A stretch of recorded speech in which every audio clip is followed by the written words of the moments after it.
Hey, we have Dr. Melinda Anderson, who has worked in higher education for over 19 years with various roles in both academic and student affairs. Her passion and commitment to student success has propelled her to operate in many different capacities with a focus on student transitions, persistence, and retention. Prior to her current appointment as Interim Associate Vice Chancellor for Student Success at Elizabeth City State University, she was the Associate Dean of Undergraduate Studies and the Director of the University College at the University of North Carolina, Wilmington. Dr. Anderson currently serves on the board of directors for Nakata, the Global Community for Academic Advising, and is the president-elect. Dr. Anderson graduated from Virginia Commonwealth University with a bachelor's degree in mass communication and a master's in adult education. She earned her doctorate in higher education administration from the College of William and Mary. She's originally from Northern Virginia and currently lives with her husband, Chris, and two amazing children, Ashley and Caleb, in Chesapeake, Virginia. Dr. Anderson, welcome to the podcast. Oh, thank you guys. This is so awesome. Thank you so much for inviting me. I can't wait for today's conversation. Well, we can't wait either. I mean, Matt just went through your bio. Talk about accomplished. We can hear, your passion for supporting students shine through in your bio, and I know we're going to get into that in your interview.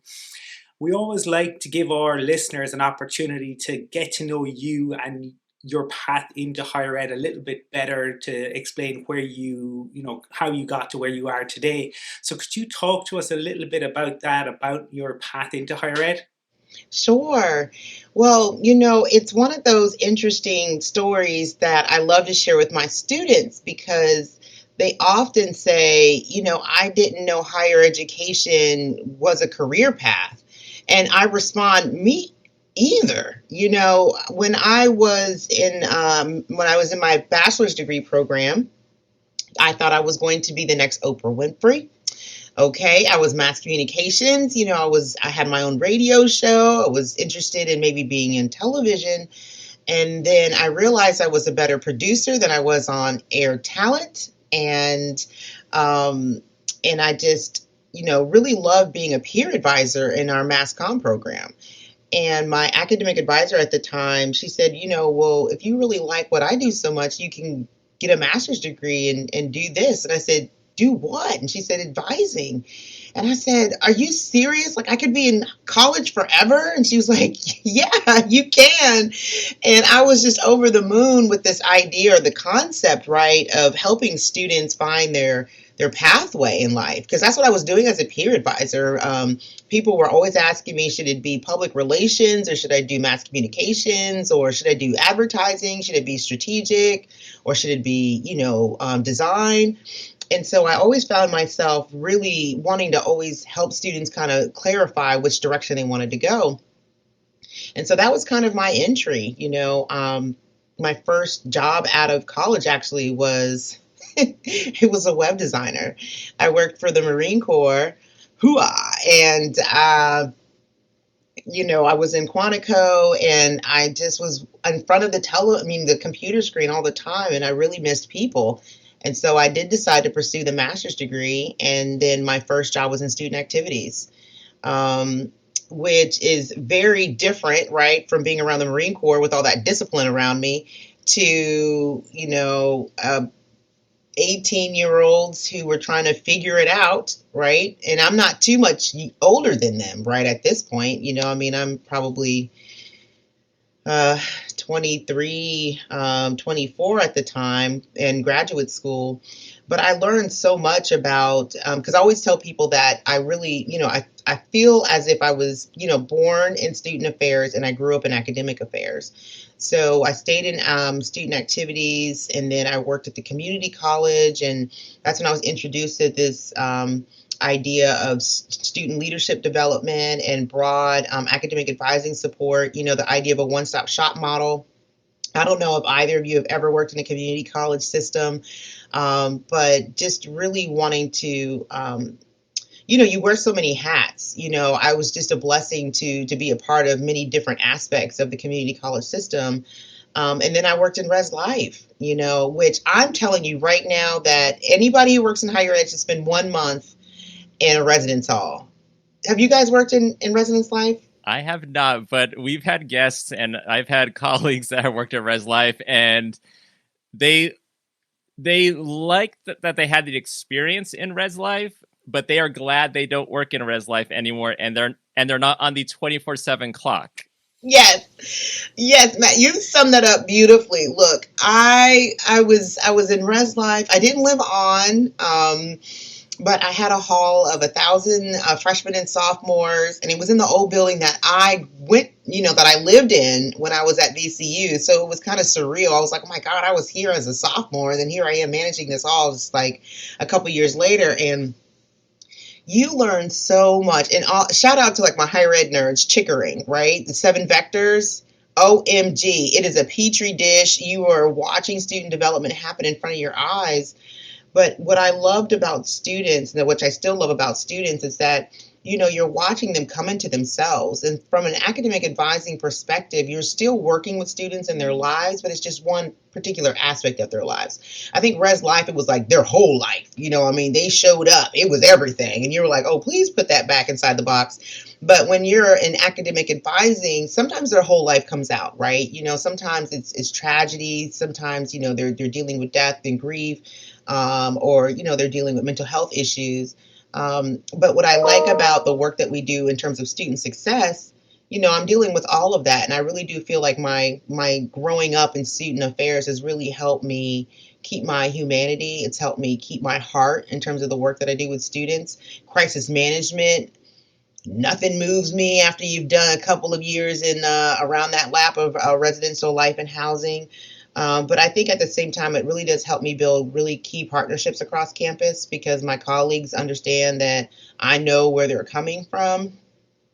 But like I think from an academic advising perspective and the work that we're doing, especially in celebrating this, this global academic advising week, it's just about community building. I think that that's probably the thing when I think about higher education the most is that we're just such a very unique community in industry. Like we're an educational business. I know we're a business. Matt and Colin, I know we're a business, right? I know that we say that we're nonprofit, but we still charge tuition and people talk about how expensive higher education is. But there is something when you walk on a campus and you see people reading and you see the thoughts and the ideas and people challenging and wanting to grow and become their best selves. Just still something that captures my heart in that way. And so I just know that I am meant to work in this industry. I'm aligned. My values are aligned with helping people become their best self. And so that would be, I know that was way more than what you asked for when you asked me that question about my intersections into higher education. But that's my story and I'm sticking to it. No, we think that's great. I mean, it's always nice. It's always fascinating to hear everyone's stories and kind of their journey into advising. I will say that I don't think I want to work a month in Res Life. I'll just live through the experiences of the people I know to know that I don't want to do it. Right. Now, over a year ago, there was a series of videos posted on SUNY New Pulse's YouTube channel where you were asked, various questions like how you define advising as teaching. And in it, you mentioned how it's about how we are transitioning or transmitting learning in a way that a student is walking away changed. And so, like, let's say an advisor department head was like, Dr. Anderson, how do we implement an advising as teaching approach? How would you define that? Well, you guys are doing really good research. Actually, that was a wonderful campus visit. How would I implement advising as teaching? Well, when we start talking about, let's start here. Just the concept of advising as teaching it should not be foreign to anybody if you're talking about this concept of how are you transmitting an idea or a concept to anybody who is trying to understand their identity or the way that they're trying to absorb knowledge about a particular subject or something that is new, right? And so when I work with faculty or if I'm working with professional advisors, the concept around advising as teaching is the idea that you're transmitting new knowledge and how are you transmitting that in a way that they're coming away changed. So, for example, when I am going over a curriculum with students, I'm not merely just giving them information to say that I did it, right? It's not a checkbox. So, very similar to the way that a teacher would look at their classroom as saying, I'm giving you this information because there's a particular outcome that I want you to meet. When I'm talking about the goals of advising is because I'm wanting you to transform. I see so many students who say, I'm not sure why I'm here and what is my purpose for coming to college. I'm not sure if it's psychology or sociology. So instead of just telling you what's in the major, I'm going to ask you, well, why do you feel as if these two things are interchangeable, right? I'm going to challenge you a little bit on what is your belief system in terms of why you are undecided in this particular way or this manner. And when I think about the concept of what we do as advisors, I don't feel like that's anything different than what faculty are doing in their classrooms when they're trying to help students understand or evolve. And so when I think about what our books are, yes, it's a bulletin, or maybe it's a catalog, or maybe it is helping them understand the particular outcomes of a syllabus. But I think in terms of the process of learning isn't anything different. And so that's what I really try to help people understand, that those foundational pieces aren't really different. Maybe what we're talking about may be different. But ultimately, when I think about advising, the academic advising process or any kind of counseling process, it really is this idea of transmitting information so that somebody comes away changed or different. When people leave me, I don't want them to leave me saying, I felt like I wasted my time. If there was anything that they would have left me, it's that they have more information than when they came, or they have different questions than when they came. Then that way, at least I know that I've done my job. Yeah, I think that's a very lovely way of putting it. I am somebody who worked in res life early in my career, and I can say that as a result, I am never shocked. Though working in higher ed, I think we all remain, frequently surprised because it ever changing. But having worked in res life for a summer, yeah, never shocked anymore. But following on from what you were talking about in Matt's question, and digging a little bit more into the research that we do, you wrote a piece, Technology and an Academic Advising, a Case for Embracing Change, with Zachary Underwood. And that was a few years ago. I'm just wondering, a few 3 years on, having been through, through a pandemic, still going through a pandemic, but hopefully coming out, the other side of it. In terms of technology and academic advising, what are your thoughts today? Wow. Look, I'm so glad that you embraced that question, because I was thinking when you mentioned that article, I remember Zach and I thinking that we were doing something because we were trying to get, a new case management technology adopted on our campus. And so we were like, yeah, changing technology and, people shifting the way that we work and the way that you are on your desk in terms of managing this technology, in terms of the way you work with students. But when you think about the way the pandemic really leveled the way that we think about interacting with our students, the way that we interact with our faculty, it has really shifted. You know how we always talk about moving people's cheese?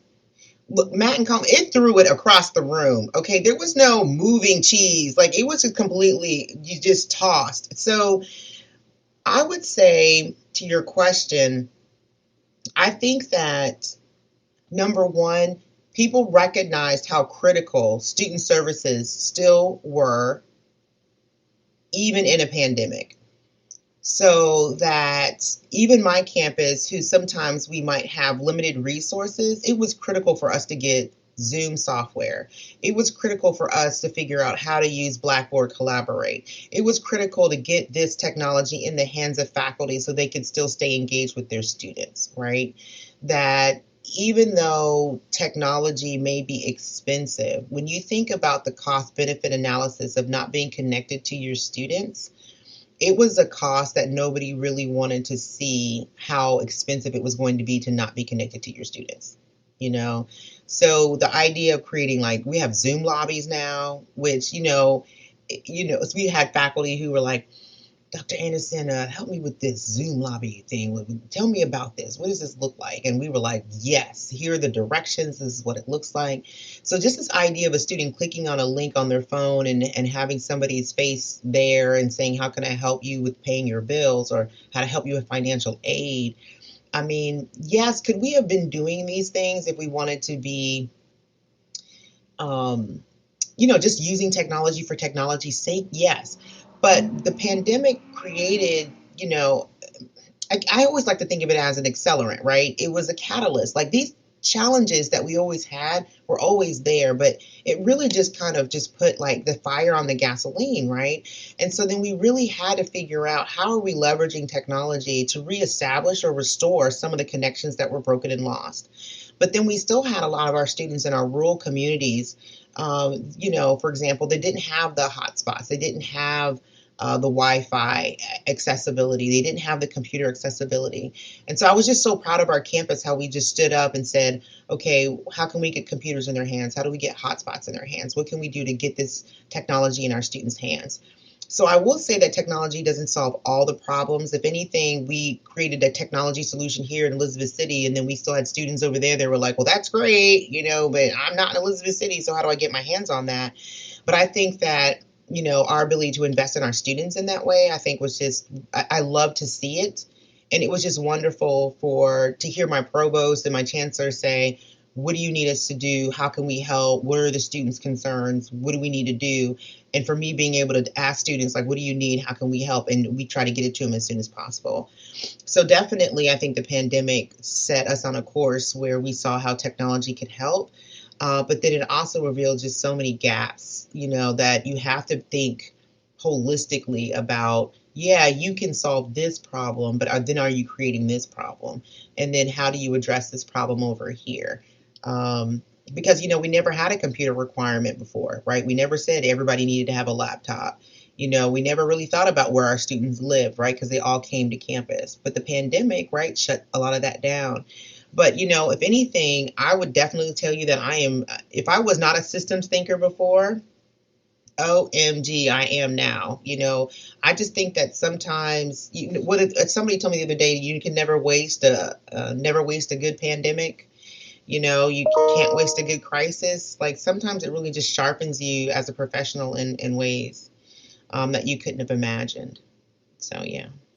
Yeah, and I think a lot of us became very creative on how we engage our students. And I mean, even the priorities kind of shifted, where things that may not have been priorities pre-pandemic, like moving a process online or getting Zoom or having Zoom rooms or extra things within Zoom or Skype or Teams, whatever the institution's using, all of a sudden was the priority once the pandemic hit. And it's like, okay, we need to do this and get this done. But then, like you said, just because you solve certain issues, other issues may arise. And one of the things is, we've had students that at every institution, that some are loving this online virtual environment. Others are like, nope, I'm not for this. And maybe I'm going to take a term off and I'll come back if we are back on campus. And I know for you, one of your passions is student success, but with a focus on retention. So for over this year being on this pandemic, many institutions might be returning back in fall, maybe not, maybe some type of hybrid. And retention has been that word that's been thrown around a lot, especially because we've been remote. What are your thoughts or suggestions for institutions as they try to address the retention issue? Right. No, that's a great question, because that's been something that I have been, how sometimes there's questions that keep us up at night, and then there's some questions that just kind of stick with us as we move forward. And I think that it's not one of those questions that terrifies me, but it does nag at me, because I do care a lot about our students in terms of how they are experiencing one of the most important milestones, right? When you think about students who come to college, like our freshmen, they're on campus, but they're in their rooms. They can't have roommates, or they're going to be suspended, right? Or kicked out of the residence halls. And that's really for their safety, right? We don't want COVID to be spreading around the residence halls. And so we want to keep them safe. And so that's why we've limited visitation. So what do we do to make sure that they are developing and they're making social connections and that they're not just taking all their courses all online in order to be safe, right? We have this idea of safety being paramount, but what it does is has created isolation. My daughter, like I had mentioned earlier, before we had started recording, she's graduating this June, but she's one of those students that was a junior in March, went to school as a senior, all online, right? And they'll be graduating. Will be one of those freshmen coming in. Well, she's been online for almost a year and a half, and so then how are you integrating this freshman, right, who's been isolated? And then you've got the sophomore now who's also been kind of isolated. And so you have to ask yourself, from a retention standpoint, have you created an environment? Because I really do believe that retention is a byproduct of a great academic, cultural, social, inclusive, fill in the blank environment, right? It's a byproduct of a great academic and social environment. And so then you have a dynamic here where how are you able to manage that dynamic if it's so much of it is online?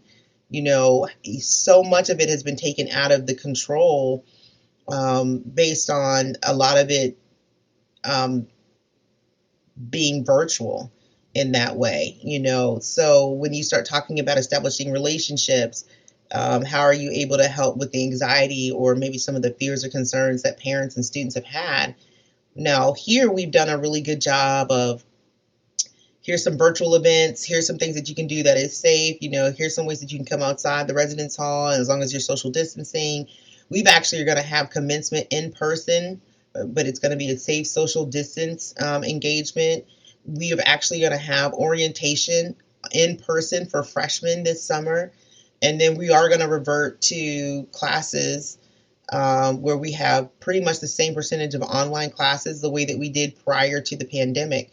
So we're trying to return back to normal here in North Carolina. But, then you have to figure out, are people going to come with you, right? You still have some trepidation with faculty and staff and the current students who were like, are you sure? You sure it's safe to go back in the water? Kind of like Jaws, right? Like, you told us to get out of the water. Now you tell us to get back in the water. Are you sure I'm not going to be eaten alive? And we're like, we promise you, we're almost seeing on the other side of COVID. But like, you've done such a good job of managing their health, right? That they believed you. Keep your mask on, sanitize your hands, sit here, don't sit there. And then one day you wake up and it's like, no, you can sit here now, and maybe one day you can take your mask off. Like, it's going to take a moment for people to relax and to feel as if what's happened now has passed. And so we're looking at retention, and we're actually, for our pre-registration numbers, we're actually doing okay right now. But that's what I mean. That's the nagging in the back of my head. Like, I reached out to my advisors and I said, okay, I'm seeing our number look like this. Let me know if people are transferring. Let me know if people are not coming back because they're wanting something else. You've got to let me know what that's looking like. Is it a financial issue? Have people parents have lost their jobs because of COVID? We actually have a program where our students are going to go to summer school for free, because I started looking at how many students did not make 15 credits in the fall, because we still had our last pass-fail policy in the fall, but we're not having one this spring. So we had like a Vikings Strong campaign. We're the Mighty Vikings here in Elizabeth City. So we had a Viking Strong campaign, and it was like, don't rely on a pass-fail policy. You need to be strong. You need to make sure that you're hitting the books, make sure you're going to class, make sure you're hitting tutoring, because we wanted it not to be a situation where people were waking up one day and they're like, no pass-fail policy. Oh my gosh, what am I going to do? How am I going to make sure that I'm not on academic warning or probation, and that I don't get financial aid? So we want to make sure that we are doing all that we can, because you're right, retention is not one of those things that you can fix immediately, right? If your grades suffer, it's hard to, I always tell people, like, it's like lifting a house. You get one bad semester, that's 16, 15 credits, and then you add another semester on top of that, and then guess what? It's 30, 31 credits. This house keeps getting heavier. Stop thinking that 1A is going to lift up these 31 credits. And so, just really trying to help people focus on the holistic support and the design. We have a freshman assembly, and so we're actually going to have remember field day when you guys were in like elementary school, and it was like three-legged race contest, or like you have to run and make sure you don't drop the egg. And so we're going to try to do not, some field events that are socially distanced, but, really just getting them outside in the warm weather and them seeing each other. It's so weird, but that they're just craving just connection, and that's something that when you think about from a retention standpoint, how are you affirming that for them? That when they come back next year, things will be different. They will have a different experience. Being in the classroom, you'll still continue to learn and grow at a rate that you can continue to achieve your goals or your vision for why you're in school. A lot of people, when you're isolated, depression can sit in. You don't know why you're there. You feel like you're wasting your money. All those things can kind of sit in if you're not really being active and engaging yourself and saying, no, this too shall pass. What am I doing to get out of my, to expand my comfort zone, if you will, to engage people differently. And so that's what we've been really working on with our students. But then let's not forget that it's not just your freshmen you should be focusing on. It's your sophomores, your juniors, and even your seniors. Sometimes you would think you're with your seniors, it's this idea like you're almost finished. But people get tired. I don't care what level of credits they've accumulated. People get tired, and everybody needs to be motivated at a particular level. So, I offer that advice to those who are in the enrollment management game. I offer that to people who are in the student success work like myself. But then I think also just a moment of hope for our advisors who are working with students who are, just are struggling right now. We're all struggling. And I think just giving them grace and giving yourself grace.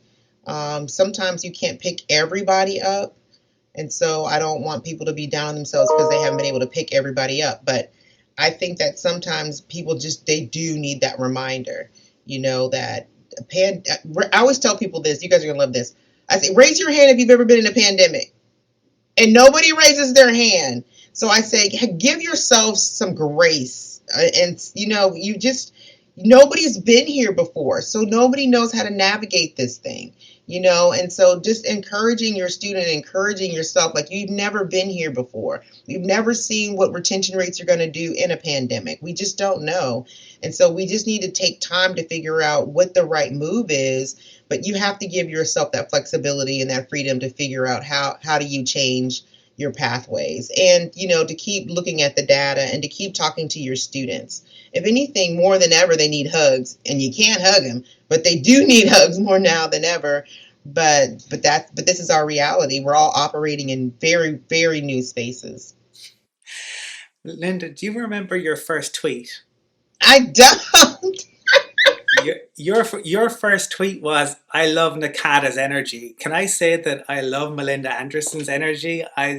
Your approach to things is fantastic, and the way you are seeking to bring people on board. And I kind of want to delve into that a little bit more because I'm going to paraphrase, but I saw you talk a little bit about leadership, and you said that it doesn't mean knowing all the answers, but it does mean taking personal responsibility and helping to support those trying to make a difference.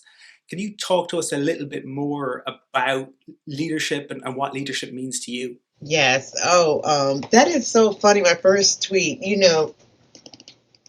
oh my gosh. I think I'm trying to remember who talked me into even getting Twitter, but I'm one of those old people. But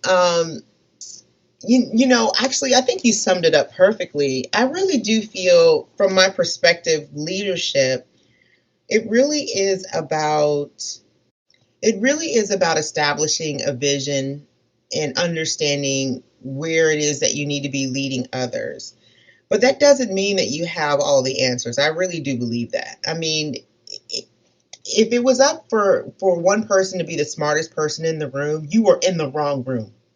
You are in the wrong room. Like, when people love to be the smartest person in the room, I really do question why you want to be in that space. When I was saying earlier about us being in an educational or learning organization, right? The goal is for us to continue to learn, to continue to grow. And that's what I love about my work. I learn from my students every day. I learn from my faculty every day. And it's with this idea that I want to become better, because when you know better, you do better, right? And when I think about leadership, I really do think about this idea of being inspired. And I don't know how you inspire people if you're not allowing them to be who they are supposed to be, right? With their talents, with their energy, with their skill set. And when I think about the people that you're supposed to have around you, I guess, in your circle, why wouldn't you want to learn something new, right? Like, I don't want somebody that looks like me. I would want to learn something different. I would want to learn something new. But when I think about from a leadership perspective, right? At the end of the day, everybody has a role to play. And I do feel that leaders who do step up and take responsibility for the actions of others when something doesn't happen. So let's think of a work setting. Something doesn't happen. The boss wants to know what didn't happen. That's not the opportunity to say, well, so and so didn't do what they were supposed to do, and you shouldn't be. No, no, not at all. At the end of the day, I always tell people, you know, I have no problem asking the questions, and I have no problems getting the smoke. I will never put my people out there, but when I come back and I'm trying to figure out what happened, then that's when we talk. You see what I'm saying? So it's not as if I don't get the information that I need in order to make the decisions or to help understand what happened, but there's a time and a place, and then there's a certain level of energy. You can't lead with fear, and my mother taught me that a really long time ago. The reason why I think I love my mother so much is because I respected her so much. Just this idea of when people come in the room and you're scared to death that somebody's going to say something to you, you can't lead effectively that way. People can't be creative. People can't come up with new thoughts and ideas when they're scared to death of saying the wrong thing, or afraid that they're going to get fired, or afraid of what somebody may or may not say. And then the reason why I think I appreciate people so much is because I've been in situations where I wasn't appreciated, not because, what's the word I'm trying to say? I just know what it feels like to not feel as if you're valued. So I always work really hard to make sure that people know that they're valued for big or small contributions. There's a wonderful woman that works in our office. And every morning I see her, I say, thank you so much for keeping us safe. Thank you so much for keeping our building clean and safe. And I don't have to worry about getting sick or bringing illness home to my family. And she was like, thank you so much. And I'm like, I see you work hard. I notice you every day. And to walk past people who we think that their job is small is shame on us, because her job is not small. The whole reason why I'm able to come and sit in my office right now is because of Miss Priscilla. And so when I think about us always praising big leaders like, oh, thank you so much, Chancellor so and so, or thank you so much, President so and so, is it because you want to be seen, or is it because you really want them to know that you appreciate them? So I always found myself, and my dad is military, my dad's in the Army. So my dad would always have these like really cool sayings, and when you were younger, you'd be like, "Well, when your dad would say, or your mom would say stuff to you," and like my parents would always be, no lie, my parents would say this to me. They would say, fat meat is greasy, and I would be like, I don't understand. When you're young, you don't understand. But now that I'm older, I know what it is what it is, right? Fat meat is greasy. Like, you gonna learn today. It's pretty much. So my mom's from Mississippi, my dad's from Florida, and so they always had these euphemisms. And so growing up, I just recognized that when you lead others, it's because you care about their welfare and their benefit. My dad was in the infantry, and he led people, and he had to care about their safety and their well-being. And so that's every day of the week when I think about how I'm leading a team or how I'm leading others. I think about, not only if I'm leading them in the right direction, but am I caring about them as individuals? Do they know that I care about them beyond the work that they do for this organization? Number one. And then number two, Am I doing all that I can to do right by them for what it is that they need in order to be successful in their role? Those are the two things that I live by, and as long as I know that I'm able to do those two things, everything else will fall under that. I bet there's a lot of listeners that are listening to this right now when this comes out and are nodding their heads and agreeing with everything that you have just said. And are also probably wondering, can Melinda be our boss? Man, I thought you were going to say, is fat meat greasy? And I was going to say, yes, fat meat is greasy. It really is. Now, one of the things within Nakata is, you've done a lot within Nakata. And most recently, you have been elected the incoming Nakata president. So, one, congratulations. And two, what are you most excited about? Well, thank you. I am thrilled. I'm over the moon. When I first got on the board for Nakata, I was just so happy and blessed to be elected to the board, and never really thought about running for president. But I think that as I became acclimated, you know, I did run, and I wasn't successful with this past term. Cecilia is an amazing president, but I remember thinking to myself, I think I'll run again and we'll see. Because I really do believe that God puts our feet where our feet are supposed to be, you know. And so when I won the election this time, I feel honestly that I'm more prepared than ever to walk into this role.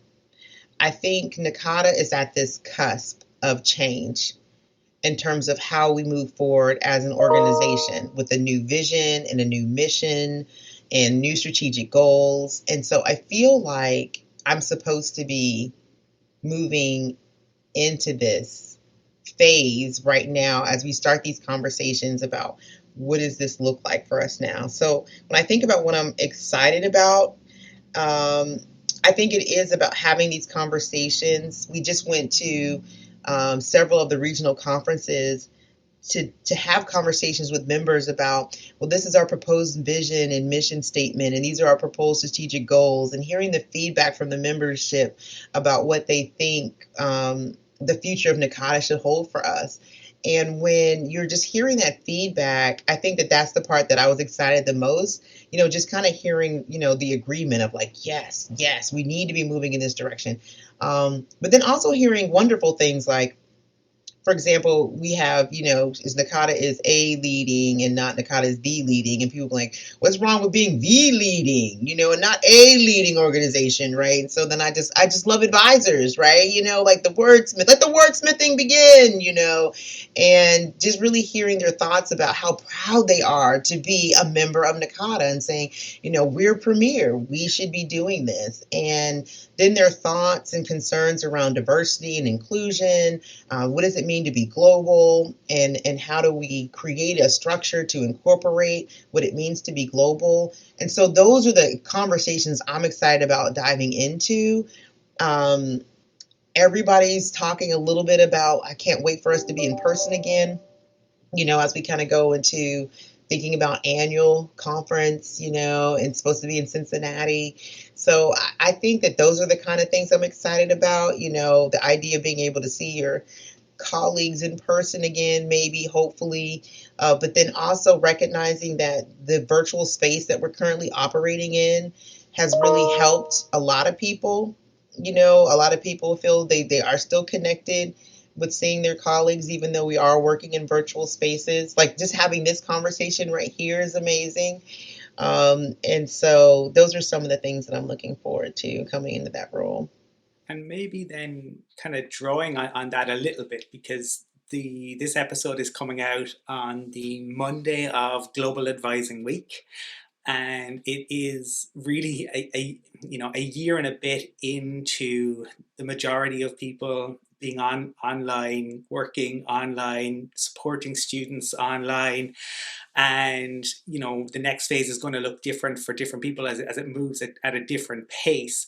But just your thoughts, I suppose, on Global Advising Week, and what it means in 2021 for NACADA and the global advising community? I would definitely say global, the concept of global, I'll start here. The world is not as big as we like to think that it is, which is, I'm excited to think about it in that way. Um, I was in, our last international conference was in Belgium, and I remember thinking I was getting ready to, go to Greece. And then I know that we are virtual with Greece this year. But when I think about from a global perspective, I know for me, since that time, when I think about where we are with the pandemic, global for me has evolved in terms of thinking about not just as a destination, if you will, right? So I've been to a couple of international conferences, but for me, I think that my attitude or my thoughts around what does it mean to be global from a Nakata membership perspective is really about connecting more so to my colleagues who are not operating in American higher education spaces like myself. It's not about me going over here to a place. It is about me connecting with my thoughts and ideas about what they're experiencing and how they're helping their students and what are the best practices that we can share together. Because every time I walk away from those experiences, that's what I come back with.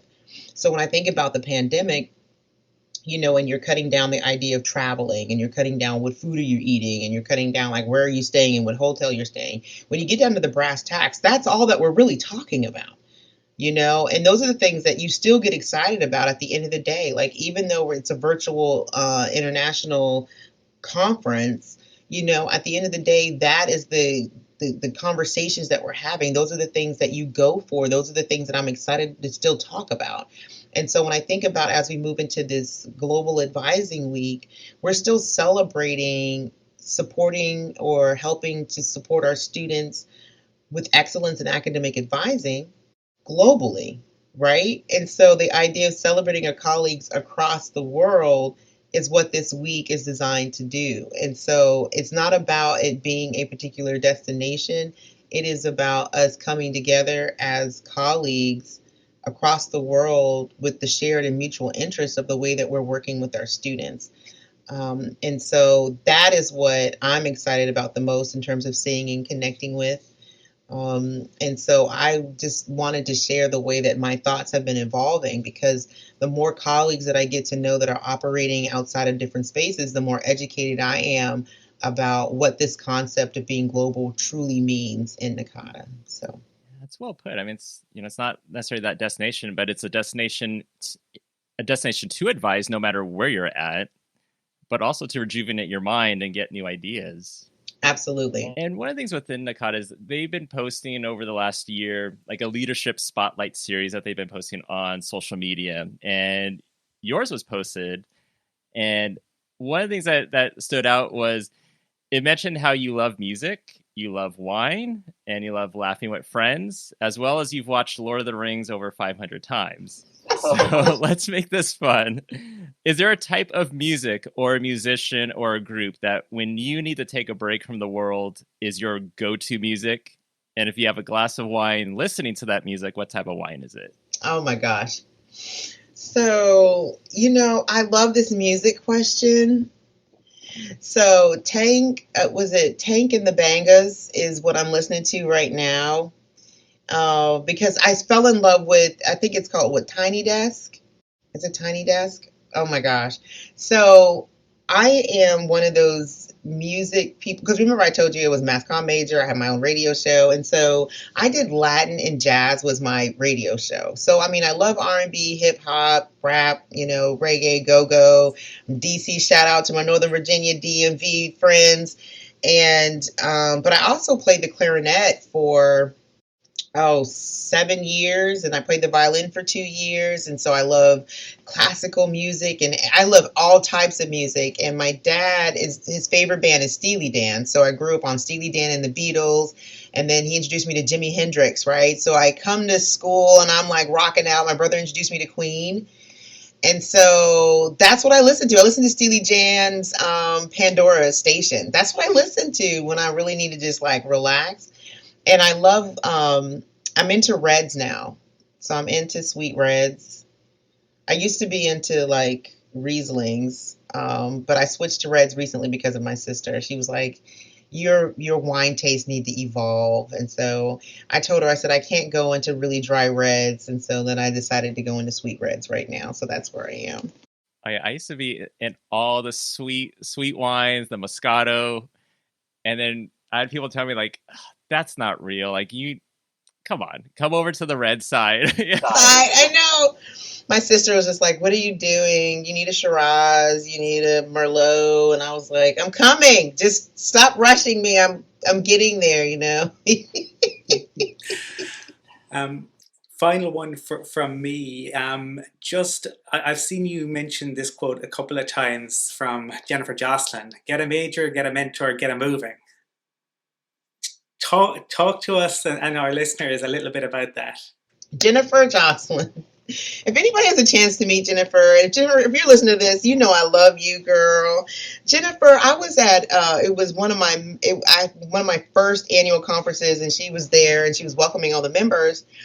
And so, get a major. That is this idea that in NACADA, when you become a member, the goal is to kind of figure out where your fit is. Like, what is it that you're interested in discovering in terms of being involved with either a community in NACADA, or, for me, it was the regional division. I was a Virginia liaison, and then I became a Region 2 chair. So, when she says get a major, it's this idea of like, where's your fit in NACADA? Like, where do you want to kind of connect with, people who look like you? Get a mentor. I was in ELP. And so I did get a mentor. I came through that program. And so Peg Steele, love you, Peg. She was my mentor in ELP. And she's actually the one that said, you should be Region 2 chair. And I was like, there's no way, Peg, I could be a Region 2 chair. And she was just like, totally, you should run for this position.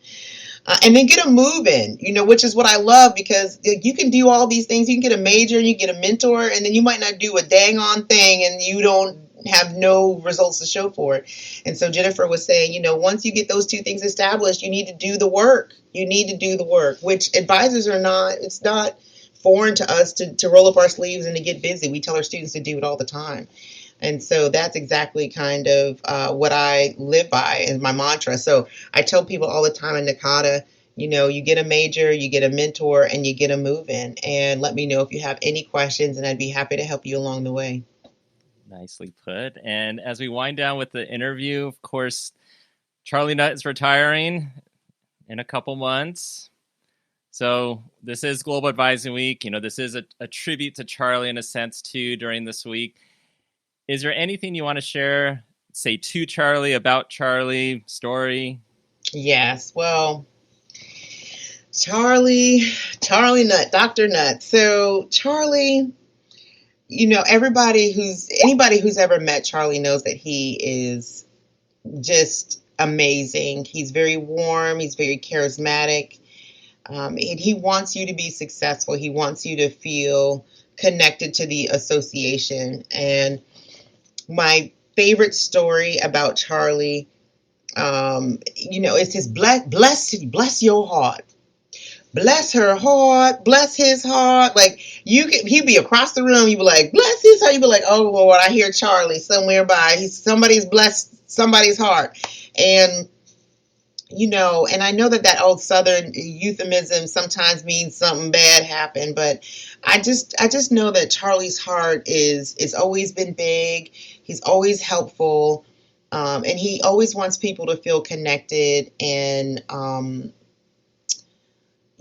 feel as if that they are part of NACADA. And so I really do know that comes from a really nice space in terms of the way that we are trying to create a sense of belonging within the organization. And what I've always admired about Charlie is that he's very selfless in that way. He works very, very hard in order to make sure that NACADA is espousing its ideas and its values. Every time we put on an event, every time that we have a meeting, and to make sure that we're holding true to our vision and our mission within the organization. So really sad to see him go, but really excited about the next chapter um, of what's in store for him. And I know that he won't be too far from us, but he deserves to walk into this next chapter. And I'm just really happy for him, and I'm going to miss him a lot. So thanks, Matt. Thanks, Colin. I think this has been absolutely fantastic. It's been so insightful. You are the personification of that Jennifer Jocelyn quote. And for listeners who, Matt mentioned earlier, there'll be plenty of them nodding their heads. For listeners who want to reach out to you, maybe you are an expert, a leader in the field, what's the best way for them to do that, Melinda? Oh, yes. So I am, it's so funny you mentioned that. The best way probably to get in touch with me is my email, because I can't remember my Twitter handle off the top of my head right now. Maybe you guys can put it up there when we do this episode. But Melinda Anderson 002 at gmail.com. And then I'm definitely on LinkedIn. So people want to find me on LinkedIn, Melinda Anderson. You can find me on LinkedIn there too. So definitely reach out. I'd be happy to talk and give some great advice on how people can get connected to Nakata or Nakata leadership. It's really made a difference for how I've been able to influence my practice with student success. So I would encourage anybody to just reach out and ask any question that you wish. Nice and fun, informative interview. We definitely appreciate it, and hope it all works out, and we all see each other in Cincinnati.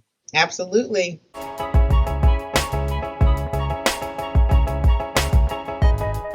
So the interview you just heard was recorded in the middle of April, was days before we found out that Dr. Melinda Anderson was going to be the new Executive Director of NACADA. So we asked Dr. Anderson to join us one more time for this episode to talk about this incredible news.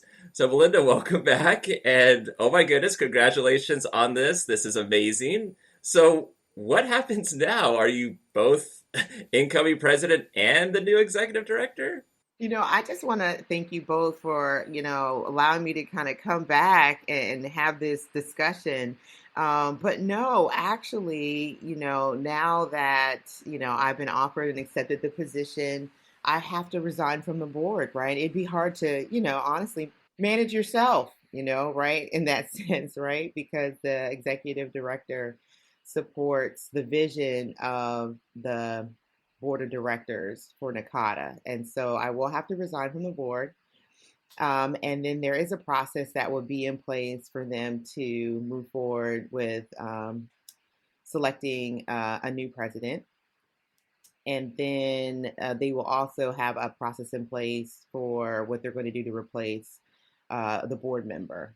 And so that the dominoes will fall accordingly once things kind of move forward in the summer. I don't start officially until July 1. And so I'll be ending my time here at Elizabeth City State University on May 21st. And so that will give me some time to transition, because I will be moving to Manhattan, Kansas, the Little Apple. So I'm very excited about that transition.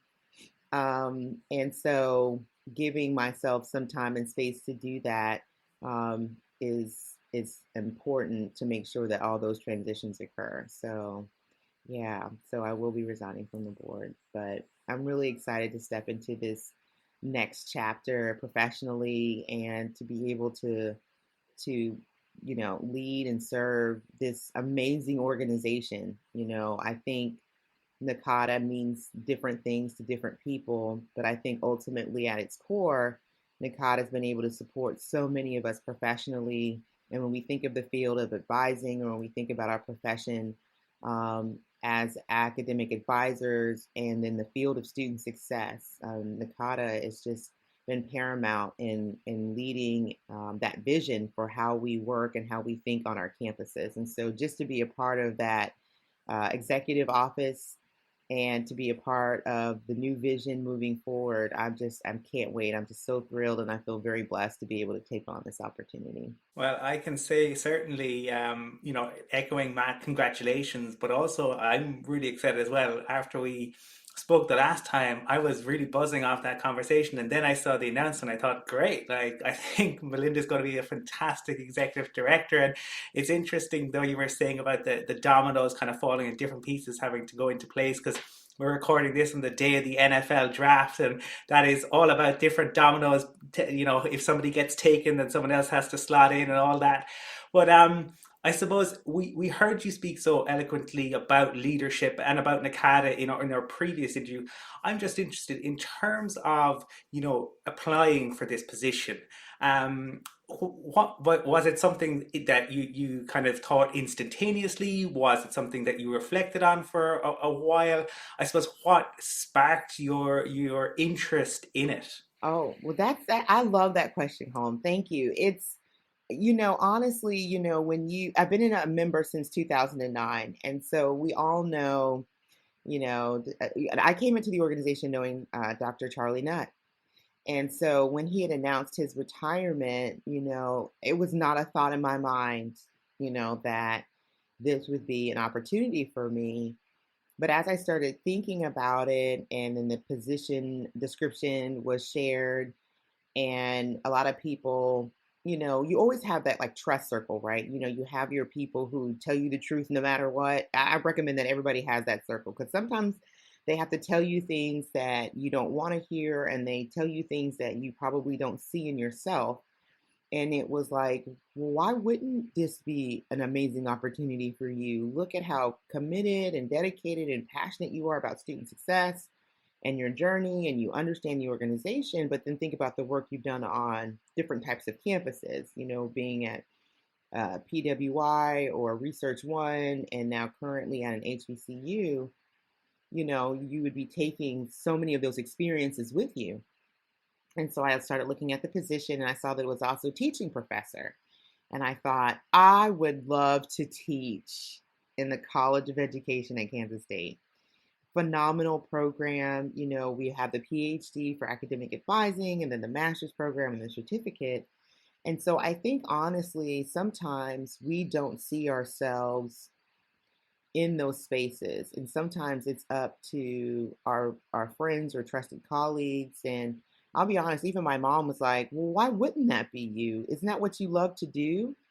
Because I have never not been on a campus, And so when you think about not working solely on a campus and being tied to like an enrollment cycle, right? And moving, the students are moving in, and pre-registration and all those cycles, I just never really saw myself not working in that space. But looking at the position and thinking about it, and I'll be honest, praying on it, reflecting on it, I thought, if this is for me, I don't want to tell myself no. And I applied. And then as I got involved in the interview process, I became so excited about the opportunities. And I kept hearing people say, what's next for NACADA, and how are we going to move forward, and what does it mean to be a global community? And I just found myself responding immediately, being on the council and then being on the board and having those shared conversations. It's one of those things that I guess I have been preparing, right, the whole time for this opportunity, but you don't think of it in that way. You don't think that it's going to culminate in an opportunity to move into a role per se. You just know that you love the organization. You know that you care about its vision and its mission, which is why, being on the board for me was just so critical in terms of how I felt like I was giving back. But I think that that's a great question. How do you go from, could this be me, to applying and then interviewing? And I think that the energy just caught fire, from reading the position description and the folks that are around you, and then having amazing conversations with the staff at EO. They're amazing, phenomenal professionals that care deeply about what we do, and many of them have come from campuses. And so, you start having those doubts that might be sitting in the back of your mind. They start to kind of dissipate. And as I started interviewing, like I mentioned, I'm having these amazing conversations, and then my passion just kind of just took off from there, and just the ability to teach and to lead our activities in terms of professional development, but then also looking at grant opportunities and how we can continue to, share the vision of Nakata, help practitioners, campus leaders, policymakers understand what does it mean to really do student success the way that it should be done for it to be sustainable. Number one, right? There's no quick fixes. But then number two, the cost of education, it is just growing at such a phenomenal rate. And the outcomes, I worked on a liberal arts campus. Shout out to the College of William and Mary. And I remember so many people said, I love my time here, but what does this degree mean for me? And I was like, what are you talking about? You're walking away with this skill set of reading and writing and critical thinking, and who wouldn't want you to be in the world of work or graduate school if that's what you chose to be? And so I still believe in the outcomes of higher education, any educational enterprise, right? It is our ability to look at ourselves and continue to grow is what shapes the world. And so being able to be a part of that, not just, in the United States proper, right? But to be a part of that globally is what became very exciting for me. And so I feel like all those things caught fire, and here I am. So I'm very excited. Definitely, here you are, and you've had such an outpouring of love and support like that we've seen through social media as well. So I know that's probably been very encouraging, to see and to hear from others. Now everything you've talked about has been about like global. It's been about forward thinking. So I guess and I'm sure we'll interview you again after you're officially in the role, and we'll probably ask you the same question to see if it differs. But how do you think, or how do you feel like your role, right, going in as the new executive director, how this can, I guess, further academic advising globally? That's a really great question because, during the interview process, I think that anytime I think you talk about vision, when you think about the role that the board plays in terms of setting the vision for the members in terms of how we move forward with professional development and what that looks like and the structure and strategies as we move forward. When you think about the field, right? That's really your question, Matt. Like when you think about the field of academic advising, and I tie it to student success related matters because every campus is organized differently. So sometimes I don't want people to think, well, I'm not talking to a student about registration, but you might be an enrollment manager, you might be an admissions officer. Like all those things now are just being the synergy, I guess is probably what I'm speaking to, is that when you think about the enrollment cycle and a student coming into campus, the purpose of why they're coming to your campus is always going to be tied ultimately to the mission of that institution. But think about how many offices that student goes through, right, to even get into the classroom. And so when you think about what that means for the future of the way that we are working with academic advising, I do hope to continue to raise the profile of the excellence, the quality, the research, the scholarship, the work that we're doing in Nakata around raising the, I guess, raising the bar, right, in terms of how people need to be thinking about this work. I really do feel that that's probably one of the areas, not just I'm passionate about, but definitely one of the areas that you do have to hold on to. Because when we talk about professional development, well, what were you talking about? Excellence in academic advising. What do those processes and practices look like? Well, we would want to be talking about best practices, right? And so that's going to come from our scholarship. That's going to come from the way that we're operating in the field. And when we talk about that on a global scale, you have to think about the context in which we're operating. So the way that we operate in the United States versus the way we operate in Canada, the way that we operate in the UK, the way that we might operate in South Africa, like you have to give context in terms of how people are seeing higher education and how we're lifting others into the way that they're thinking about higher education and what those spaces look like. You have to be relevant. it doesn't make sense for me to talk to you about apples when you're thinking about bananas. That doesn't make any sense. You could have the best apples on earth, but if if they're not going to help me, they're just not going to help me. And so I think for me, it's about educating myself as quickly as possible, but also making sure that what we're doing is sustainable in our practices and the way that we're educating ourselves as an organization globally. Because I really do believe that when we say global, we are global, but we also know that that takes time, for everybody to understand the context in which we're all operating globally. The world is getting smaller. We've seen that with the pandemic, right? We're all kind of operating in similar spaces. But I think that you do have to give yourself an opportunity to continue to be educated about the context in which people are operating in order to best serve them. And so I do feel like my role in coming into this position is to, number one, do that, then to be able to help educate others around what does that support look like, and then being able to then come to campus leaders and members and say, how does Nakata best serve your needs? Because ultimately we're here for the members. We're here for campus leadership because that is the best way for us to be able to impact students' lives. And so we can't forget about how we're tied to the ultimate goal. And I think when you put all those dominoes, if you will, right, into play, they'll fall nicely, but you have to keep the alignment in the forefront of your mind. And so that makes sure that everything lines up accordingly, in order to make sure that we are delivering on the outcomes in which we intend to when we talk about our vision and our mission and our strategic goals. Yeah, I like the kind of roadmap of ideas that you've kind of laid out there. In terms of a practical roadmap, how does this play out for you now, Melinda? When do you know yet when you move? Do you know yet what exactly the next kind of few months are going to look like for you?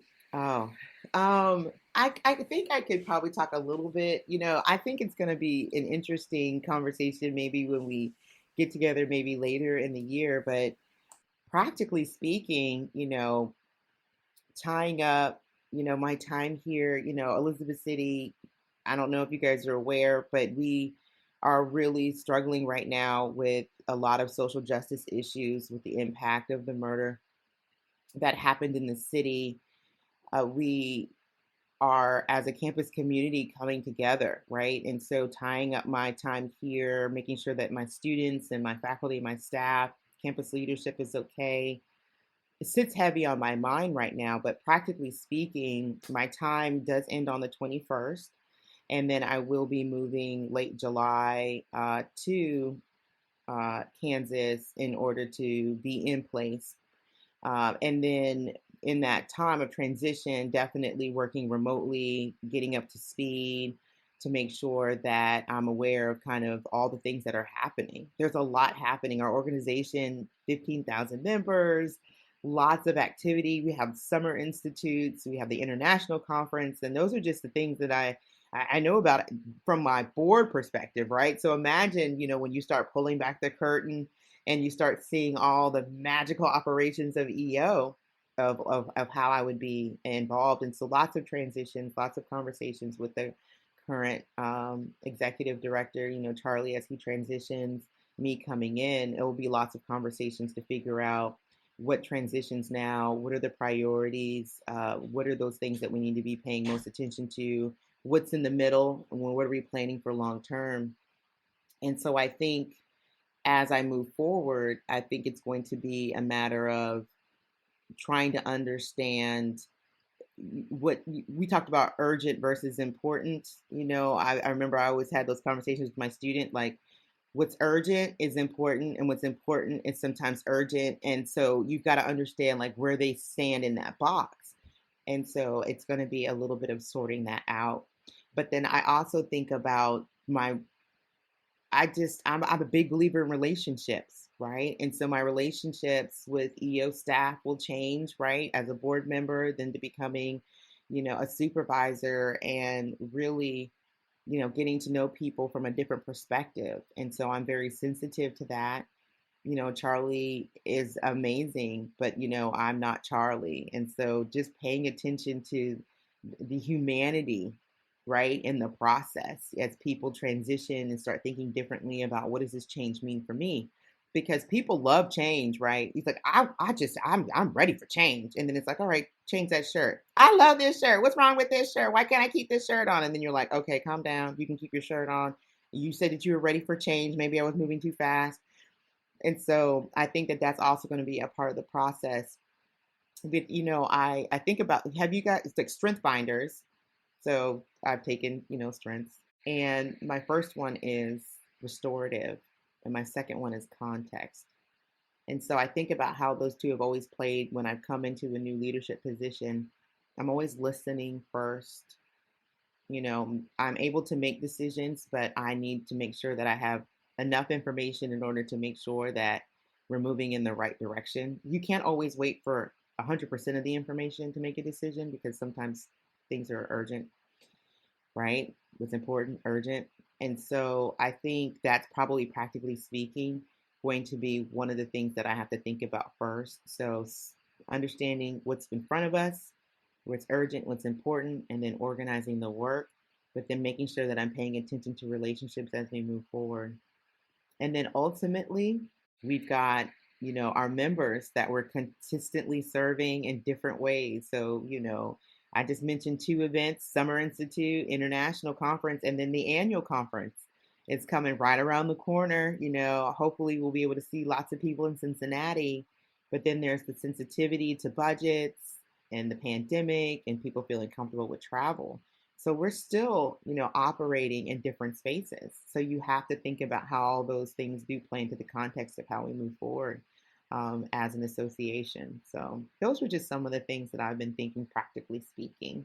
But I'm excited to move to Manhattan and look forward to settling in my new community. Many people have reached out, like you said, which has been, I was overwhelmed with the response. My mom was like in tears, like, look at all these people saying congratulations to you. And I was like, people do like me, Mom. I wasn't lying to you. No, but I just think that it's wonderful. That's how amazing our association is in our community, right? That people are reaching out saying, I wish you the best. Congratulations. If there's anything you need, don't hesitate to ask. People being very excited to say, I can't wait to work with you. And I think that energy and that support is so, so welcomed, right, when you're transitioning into this space. And so I appreciate everybody reaching out to me. And, I just continue to think about how to stay connected in different spaces, right? Like I love this podcast because people are able to hear our voices, they're able to hear our thoughts and our ideas.